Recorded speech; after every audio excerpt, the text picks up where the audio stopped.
Hello বন্ধুরা, আমার চ্যানেলে তোমাদের সবাইকে স্বাগত। আশা করছি তোমরা সবাই ভালো আছো, আমিও অনেক ভালো আছি। আজকে আমি তোমাদের সঙ্গে শেয়ার করব বকফুলের বড়া রেসিপি। আর গরম ভাত ডালের সাথে বকফুলের বড়া অসাধারণ লাগে।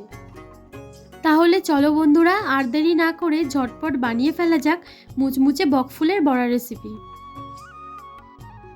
বকফুলের বড়া বানানোর জন্য আমি এখানে কিছু বকফুল নিয়ে নিয়েছি। এবার এই বকফুলের ভিতরে যে শির বা ডানিটা থাকে সেটাকে ছিঁড়ে ফেলে দিতে হবে।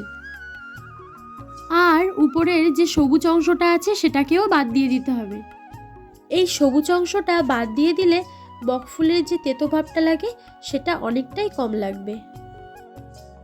সব ফুলগুলোকে আমি এইভাবে পরিষ্কার করে নিয়েছি। এবার একটা পাত্রের মধ্যে আমি সমস্ত ফুলগুলোকে তুলে নিচ্ছি।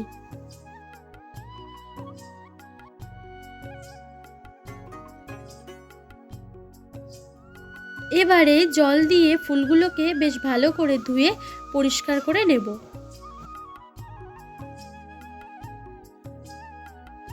আর বন্ধুরা, ফুলগুলোকে আমি পরিষ্কার করে ধুয়ে জল ঝরিয়ে নিয়েছি। এবার বকফুলের বড়া ভাজার জন্য চলো ব্যাটারটা তৈরি করে নিই। তার জন্য প্রথমে আমি একটা বড় পাত্র নিয়ে নিয়েছি। এবার দিয়ে দিচ্ছি 1 কাপ বেসন ও হাফ কাপ চালের গুঁড়ো। চালের গুঁড়ো দিলে বড়াটা বেশ মুচমুচে হয়। এবারে দিয়ে দিচ্ছি স্বাদ মতো নুন,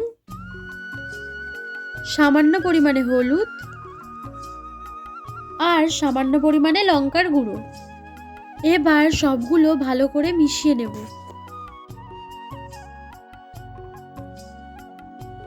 এবার অল্প অল্প জল দিয়ে বেসনের একটা ব্যাটার বানিয়ে নিচ্ছি। একসঙ্গে অনেকটা জল দেবে না, তাহলে ব্যাটারটা পাতলা হয়ে যাবে। অল্প অল্প জল দিয়ে ব্যাটারটা বানিয়ে নিতে হবে। আর এর মধ্যে আমি সামান্য কালো জিরে দিচ্ছি। এবার কালো জিরেটা মিশিয়ে নিলে বকফুলের ব্যাটারটা একদম রেডি।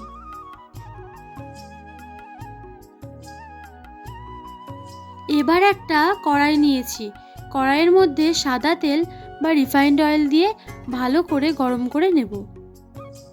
এবার একটা বকফুল নিয়ে ফুলটাকে ভালো করে ব্যাটারের মধ্যে কোট করে নিয়ে আস্তে আস্তে তেলের মধ্যে দিয়ে দিচ্ছি।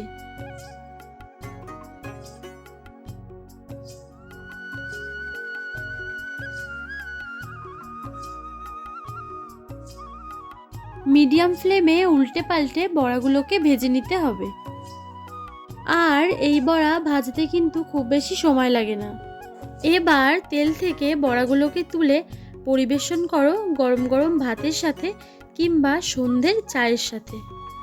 তাহলে বন্ধুরা, রেসিপিটা কেমন লেগেছে কমেন্টে জানিও। ভালো লাগলে লাইক করো, আর চ্যানেলে নতুন বন্ধু হলে সাবস্ক্রাইব করে পাশে থাকা অল নোটিফিকেশান অন করে দিও। তাহলে যখনই আমি ভিডিও আপলোড করব সবার আগে পৌঁছবে তোমার কাছে। দেখা হচ্ছে আবার নতুন কোনো রেসিপি নিয়ে। ততক্ষণের জন্য সবাই ভালো থাকবে, সুস্থ থাকবে। বাই।